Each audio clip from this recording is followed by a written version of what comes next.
TellyCast.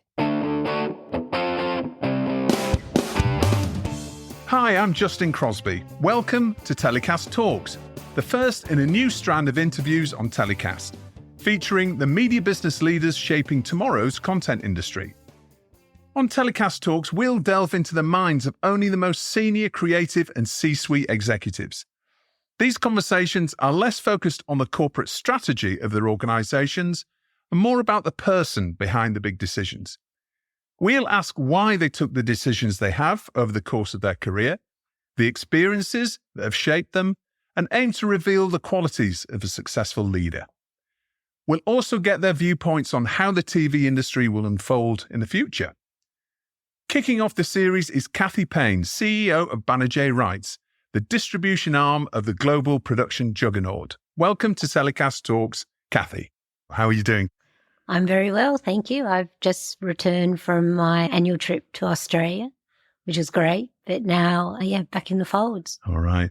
Back from the sun and back to the London winter. Yeah. All right.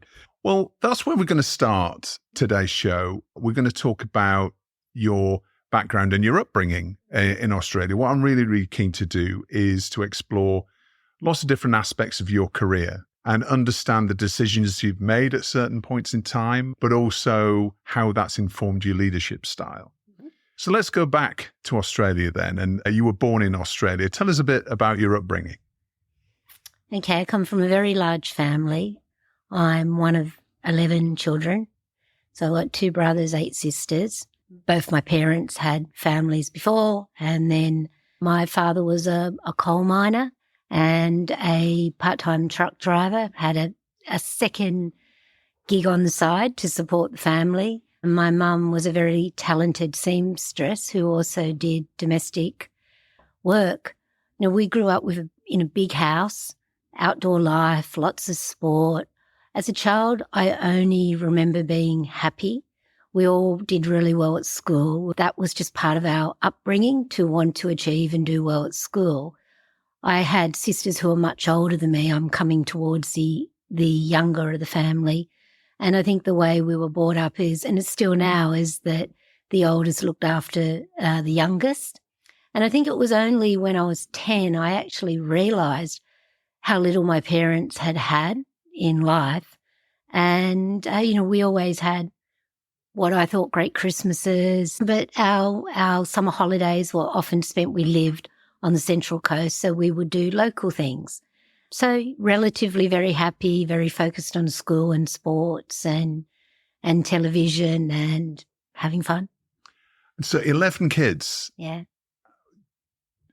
Was that a competitive environment then? I suppose I was the oldest of the youngest 4 girls, and then there was a big gap between the last 2. So there was 3 of us, all very close in age. I think, were we competitive? Maybe we used to fight over things like who got what kitten, when we always had lots of pets, and we may have had normal squabbles, but we're really close. We've always been very close as a family. I think my nature was that I was probably responsible one. Always, we all had part-time work, earned money, needed to make your way. And how about schooling then and university? Did you go through a fairly traditional sort of schooling? Well, no, I went through schooling, through my first years. And then when I came up to what you would call year 10 here, before you start your A-levels, I did really well at school. And in that year, I was first in 3 subjects, one of those being French, actually, which my boss would laugh at now. And I felt this responsibility, though, because my parents had a lot of children. So to the shock of the school, I left school at 16 and I got a job within a matter of days. And, I've always worked since then. And it was a bit of a fluke that I ended up coming into this industry. It was a chance meeting that someone was looking for someone to work, and I went and saw her off the cuff. And I don't know why, but that day she was asking me, what salary I'd want. And I named a figure and she said, oh, that's a bit more than I want to pay. And I'm not really a cheeky person, I don't think. Some of my colleagues might disagree, but I said, well, I think that's the best investment you'll ever make, but have a think about it and give me a call. So she rang me up. This was Hanna-Barbera. She said, I can't believe you said that to me. You must come and work here. And that's the start of my journey. As I grew in that role in particular, I always felt that maybe I felt a bit of a stigma, or maybe I felt I hadn't finished my A-levels and I hadn't gone to university. So I got accepted because over the years with my experience at Hanna-Barbera, I started selling and I was traveling all around Asia selling. I was able to get into university as a mature student based on my work experience, and that's when I did my master's, which I loved. But I did that while I was working. Okay. Yeah. So what made you leave school at 16 then to take that? I mean, was it to take that role, or was it you just wanted to work? I didn't want my parents to have to pay for me anymore. I felt this responsibility, and I always say, why do I always have to be? I was always responsible that way. Like, I know it sounds really, really maybe a bit corny, but those first couple of years were challenging for my family when I was working. I had a younger sister who was unwell. I used to basically work and keep a little bit but give all my pay packet to my parents. That's just the way it was. I don't feel remorse, but that was about helping the family, and that's what all my family have done over the years. It's just the way we were brought up. All right. So Hanna-Barbera straight there at 16? No. I had worked in another industry before, and it was then that I started working at Hanna-Barbera when I was about 24. Okay. Yeah. And what was your role? What was your first role there? Okay, so I went to work at Hanna-Barbera for the chief executive, and Hanna-Barbera had over the years moved their animation production. A lot of that had moved out of LA due to changes in the industry, I think union changes. And at that time they were producing in Australia. So we produced animation for them. And the company Hanna-Barbera Australia was part of the Taft-Hardy Group. And we had the rights to sell the Hanna-Barbera catalogue in Australia, New Zealand, South Africa, and what was then referred to as Far East, which I find a very unusual term, across all of Asia. And we were selling that. And so my job was as the chief executive and myself, just the two of us. So I would do everything from contracts, finance, delivering the broadcast materials, planning her itineraries, doing her correspondence. And she was a wonderful woman, a mentor. We came from different backgrounds. She came from quite a well-to-do background, had grown up in Hong Kong and had gone to finishing school. So, and was very, very, very well educated and loved the finer arts. And I was someone who came from the Central Coast beaches. If I look at how I used to go to work, I had long, very curly hair and used to dress, probably you'd call a bit bohemian hippie. And then one time she said, what are you doing in October? And I said, I don't know what I'm doing this weekend, let alone October. And she said, I thought you'd like to come to Cannes with me. And then that's where it all started. All right. Yeah. Now, Yogi Bear or Dick Dastardly, which is your favourite? Wow. I mean, it was wonderful because one of the jobs is someone will ring up and want to do a clip license of a particular clip or Scooby-Doo or the Flintstones, the Jetsons. I mean, they were all such wonderful pieces of IP. I think Scooby-Doo was pretty cute, and they've stood the test of time. Yeah, absolutely. Hanna-Barbera was bought by Southern Star. Hanna-Barbera was part of the Taft-Hardy Group, and that had other interests. It had producers, some other production companies, and they had started producing. They did shows like Return to Eden with the McElroys. They did some big drama.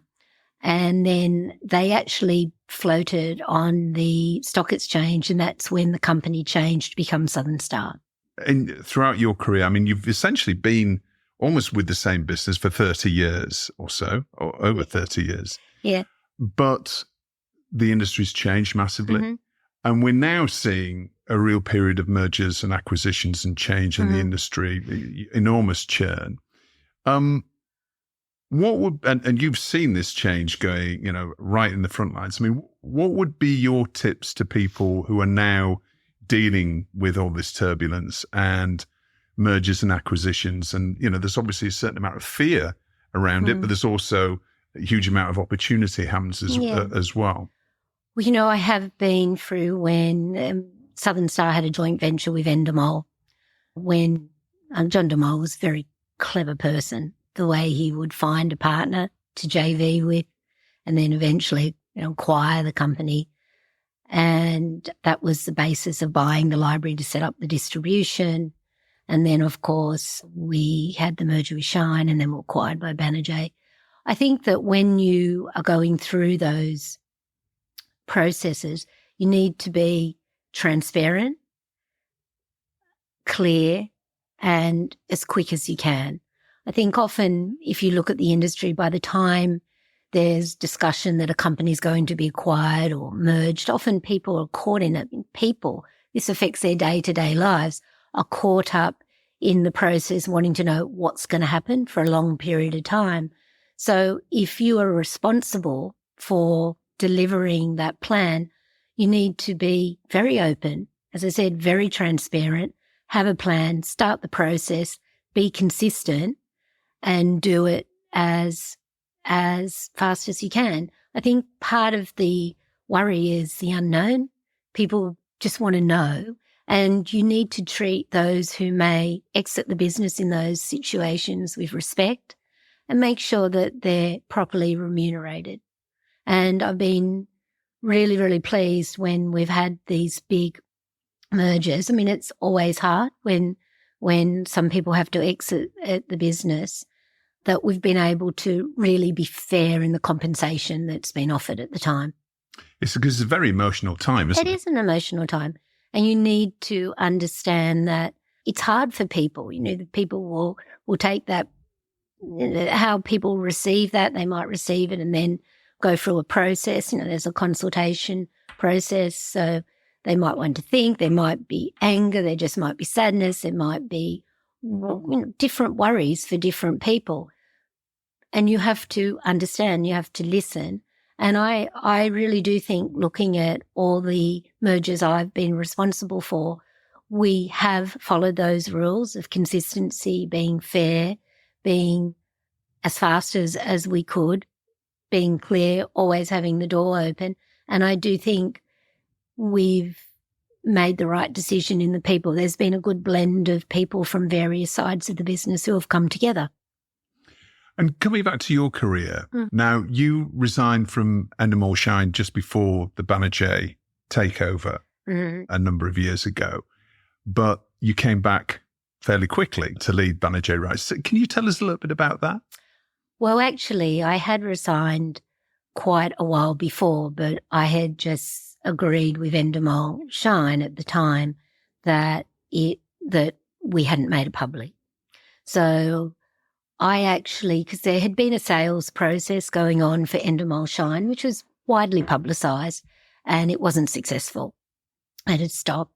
And then after that, the company was going in a different direction, and it wasn't something that, that I was in favour of. And I always think in life, it's, you have to, when you're on a team, you follow what the leader wants. And if you don't, you don't sit there causing trouble. You either say, okay, well, that's not for me. So I'd actually resigned in the April of that year, but it didn't become public knowledge until the October, just before the MIPCOM. So I had resigned, and I had a long notice period, which I was happy to work through.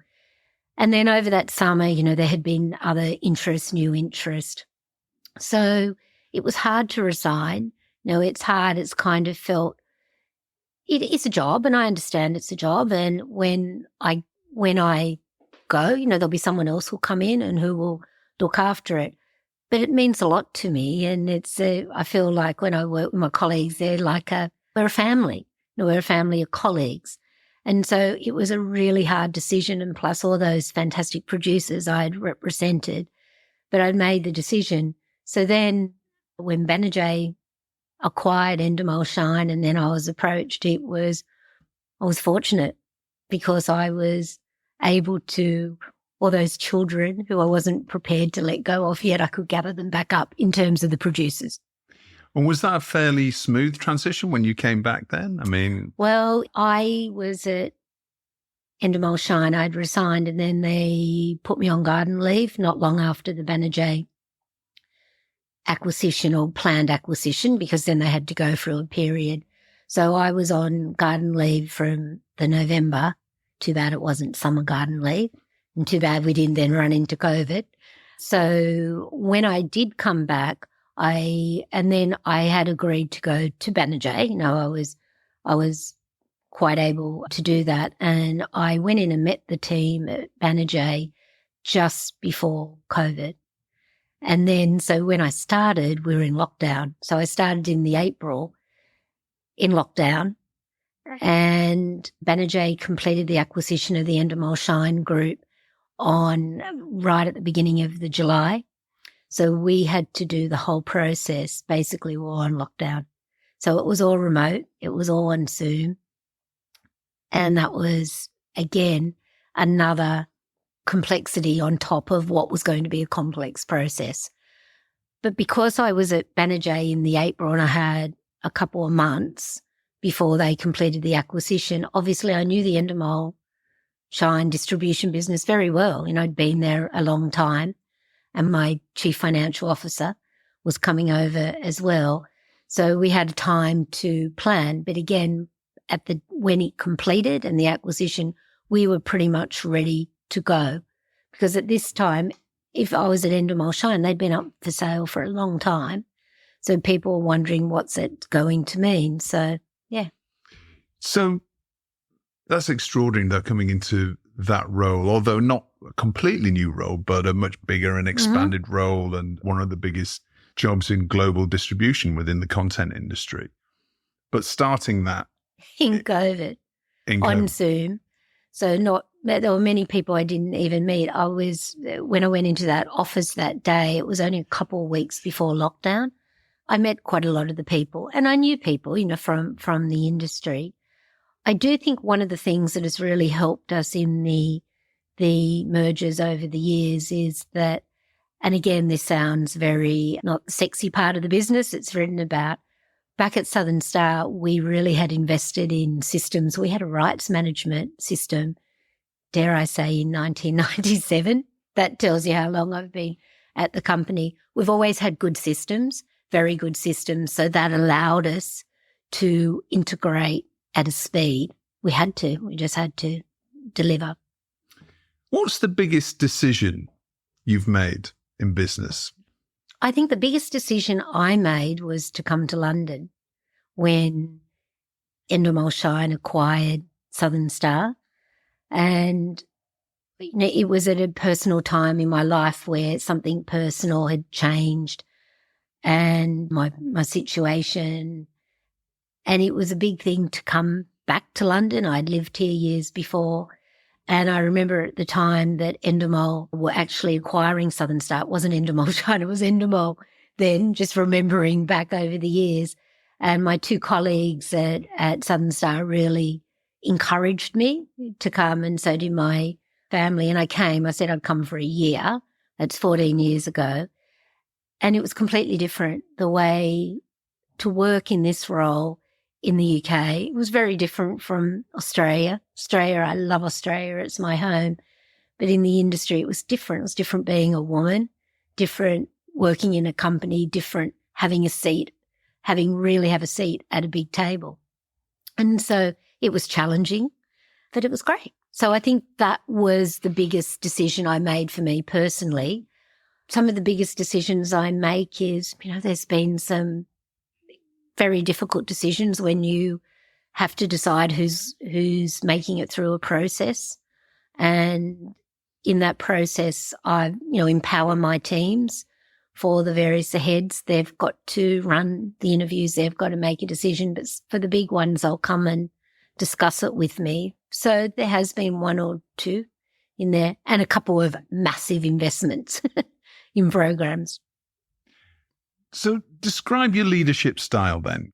Well, I'd say that I'm always firm but fair. I work hard, but I understand that different people have different needs from what they want.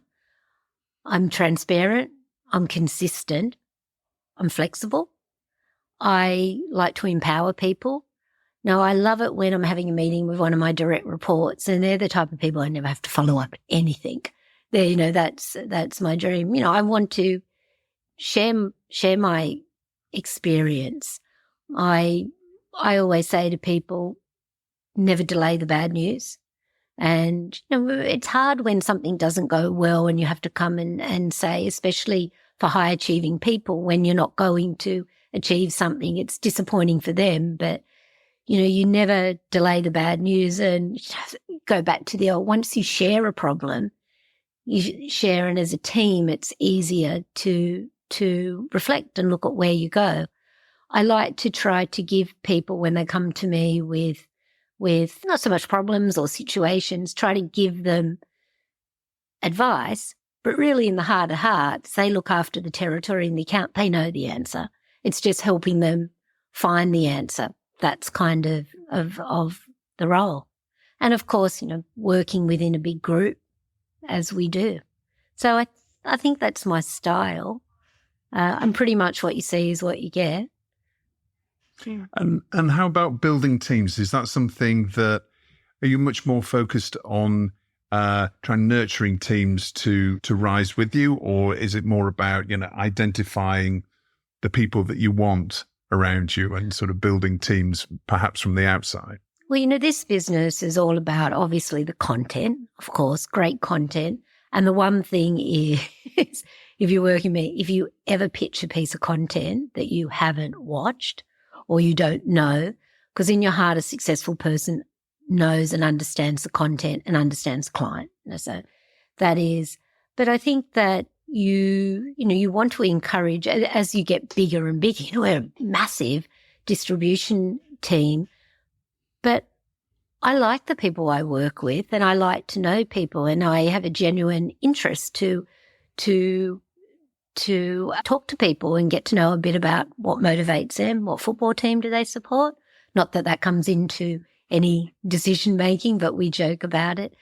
But I think it's important to genuinely like people and to nurture people. Did I go off tangent then?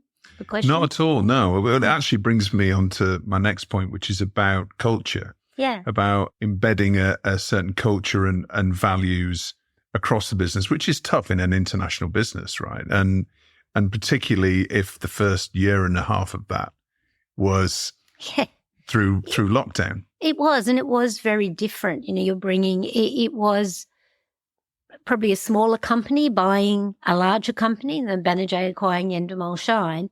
And so the acquirer was, the distribution was being run by the company they acquired. Now, often it's the other way around, and being respectful for that. But there was, was a scale there that we could be able to integrate and move things. And we had that investment in systems that just make life easier and make able to do things. But I do think you're only going to get successful, I always say, if you don't bring people with you, you won't be. When all things being equal, people are the resource that makes it happen.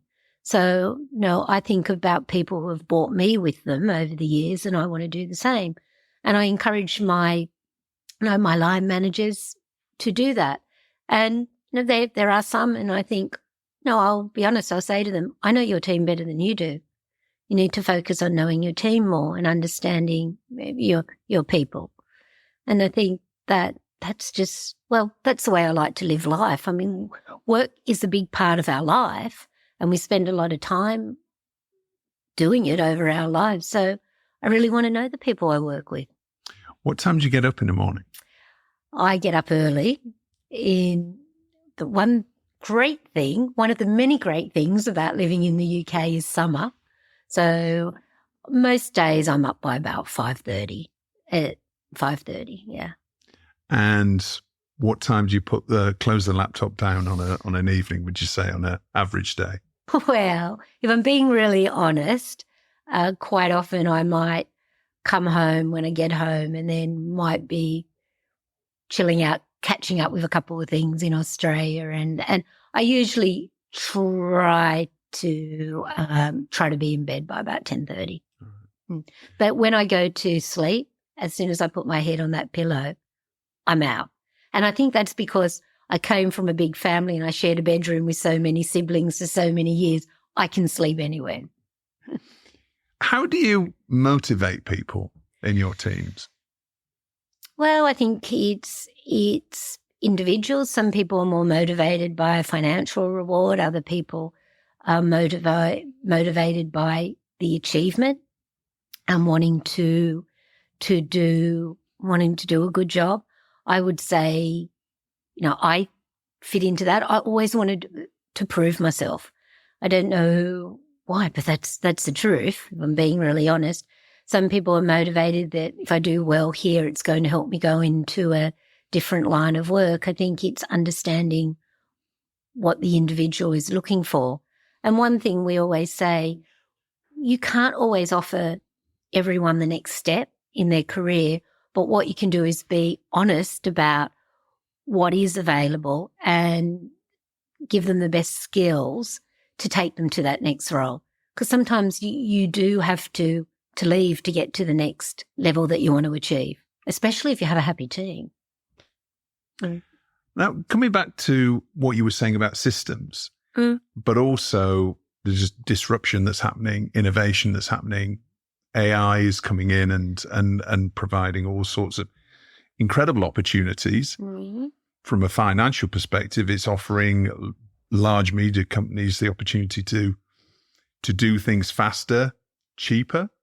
And we've seen online marketplaces try to sort of get a foothold in the industry a few years ago. Didn't really work, even when we were going through COVID. How do you see AI changing the distribution business going forward? Well, definitely when it comes to the way we distribute content now is quite different. So while we still have the cornerstone of our linear, non-linear broadcasters, our big global streamers, our license fee deals, we're all doing a lot of self-publishing, whether that be AVOD or SVOD, where it's based on a rate card of minutes watched, whether it's social media monetization. And so that is the detail behind the way that's reported when you have to report back to an asset level. And systems need to be able to cope with that, being able to pull that information off platforms automatically. Now, when it comes to AI we've been using for a long time in our iPhones and in everything that we do. It's clever technology, and it is there. But I do think in terms of efficiency of processes and eliminating some of that work, it has its purpose. What it won't do is take away the creative elements of human, the creative endeavor of creating fantastic shows, or, as I've always said, the creative endeavor to sell shows. And I've said it to a couple of producers. I said, sometimes we have to be pretty creative to sell certain shows. And I always think about some of the most successful shows in our catalogue were the hardest shows to sell. No one wanted them. And how you need to be creative. And that's about understanding the audience, understanding the mood. But yes, there will be efficiency, but it doesn't take away that human creative endeavour. And coming back to that human contact and the importance of that, and when it comes to sales and creative business, we're a couple of weeks away from the London screenings, which is one of the biggest days in the content industry calendar for distribution business. What can we expect to see from Banijay Rights at London screenings? Well, Banijay's running 3 sessions. I mean, the depth of the catalogue. So we've got one that will focus on the scripted side, and then the non-scripted, and then our formats business. So we'll be holding our 3 sessions. They're all going to be held at BAFTA. We're one of the core members of the London screenings, which is there really just to ensure that we coordinate as much as possible, and we make sure that smaller companies also can be fitted in the calendar. It runs basically for a week. So we'll have a lot of new programs that we will be showing. Our team will be presenting. We've got some of the creatives coming and talking about those. So it's a busy time. It is that start of the year, and it's well attended. I do think that in the financial economic environment, you will see that there may be, from some of the clients who are travelling a distance, maybe less people coming from there, but it is very well attended. And what's nice about the screenings is that you're presenting. It's a time where you can have a more intimate conversation about the content, as opposed to a meeting in a trade market where you're limited. You're talking to the audience for a number of hours, and then the individual salespeople will follow up. And we've seen the development of London screenings over the past few years, and all of the key distributors deciding they wanted to be in London, and obviously on the back of BBC Studios having their long-running event. And a lot of that focus was taken away from MIP TV. A lot of companies decided not to go to MIP TV in such a big way. There's a rumour now in the press a couple of weeks ago that MIP TV is now coming to London. Mm-hmm. What do you make of that? I think it's a really tough environment. I mean, we hadn't, when we were at Endemol, we hadn't been, I think the last time we went to MIP TV was 2018, if I'm correct, only because it really was from the instigation of the salespeople who said, I'll go to MIP TV. I'm basically down there for best part of 5-6 days, where I would rather spend that time in territory, on the ground, in my clients, in the market. Because when you're in a market, you're just exposed to where you are, and you can have more in-depth meetings, especially when not everyone was coming to MIP TV. Obviously, Reed Mydam feel they may be able to offer something for the smaller companies. We'll have to wait and see, but I think it's a fairly established market. And of course, when you come to London screenings, it doesn't cost you anything to come other than your travel. We don't pay an exhibition fee. We all look after our own costs. So that is, it's a different, I'm not quite sure what the proposition's going to be. Okay. To be honest. All right. We'll wait and see how that one develops. But of course, they've got MIPCOM, which is still the biggest market and is a very important date in the calendar. Yeah. Yeah. So let's just talk briefly about the distribution or the distributor's role in the content industry going forward, because we're seeing lots of change when it comes to US studios, rights changing, lots of channels, international channels that are deciding they're not going to be buying output deals and continuing with output deals from a lot of the LA studios. Does that create a massive opportunity for you going forward? I mean, have you seen over the last year or so how the industry's changing and more rights positions are changing? I think what happened if we go back 12 months ago, you had 2 events that coincided. Of course, there was the strike in the US, and then you also had the correction of all the streaming platforms in general, where there had been a kind of grow subscribers at all cost. It came down to they have to make a profit. There's been consolidation. Obviously, we watched a lot of TV during lockdown. We had a balance as economic. We had real problem. We had wars that were causing economic volatility. And, in most places, nearly a global recession, or there's been economic, maybe not technically recessions. I'm not the technical expert, but it was tough. It was tough. It's felt like it, hasn't it? It's tough. And I do think there was that need. So there needs to be a balance. And you've heard all the big studio leaders say they're getting the mix between what original content they have to offer their subscribers to keep them satisfied, which will then also be supported by library acquisitions. So I do think you are seeing the models changing. You are seeing deals where something may be commissioned where they may have wanted the world, where they don't, where it'll be able to be an ability for a distributor to get involved. Obviously, at the moment, it's really challenging with scripted to get scripted programs funded or funding in general. And there is a correction that has happened. It has happened. So, and it is challenging what is out there. Those producers who will survive and thrive are those who will be able to produce programming for the available budget. That will happen. But it is very challenging. And so you've been in the business of distribution for over 30 years. Yes. How do you keep motivated then, in terms of you as an individual, not only in terms of being satisfied with the role that you have, but also growing, because everybody has to have a feeling of growth and momentum, don't they? Well, I suppose with the acquisitions that have happened and the mergers, managing a bigger team, taking on all our self-publishing, it's such a big part of our business.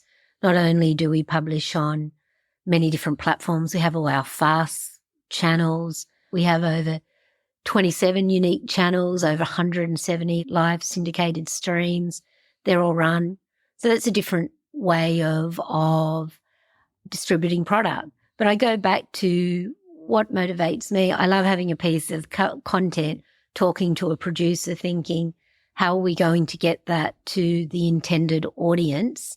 How do we get it there financially? And how do we get that to go on and find that and deliver for that audience? So I suppose I like that challenge. There's different ways. I always think of content as that pie, and then you slice it up and you exploit the different rights and window. And obviously that got a bit disrupted when the streamers were keeping a lot of their product for their own services, but things are changing again, as we can see. And it is a real challenging market. Anyone will tell you that. But, out of when it's challenging, there will be opportunities that come. So I suppose I'm a very optimistic person, and I still enjoy it.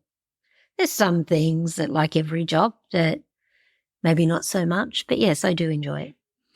And you talked about, the length of your working day. Mm-hmm. How do you maintain a work-life balance then? Oh, do you have one? Do you have work? I do. I do a lot of physical training. I do weight training. I do yoga, those multiple times a week. I have a dog who I walk. I love it when the dog has to come walking with me on the weekend. It tries to hide because it knows it's going to have to do a really long walk.